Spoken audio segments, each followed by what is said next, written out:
I think mainly because we have a ton of young people. We have 34 public universities. We have, I think, 75% of the graduates coming out in STEM, engineering. And I think it's much easier to train engineers to become software developers.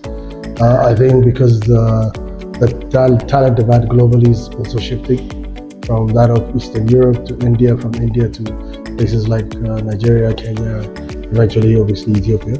I think collectively, everybody in the tech world here in Ethiopia, in the ecosystem, needs to make some serious noise. I believe this is the right time for Ethiopia. It's the right time for Africa.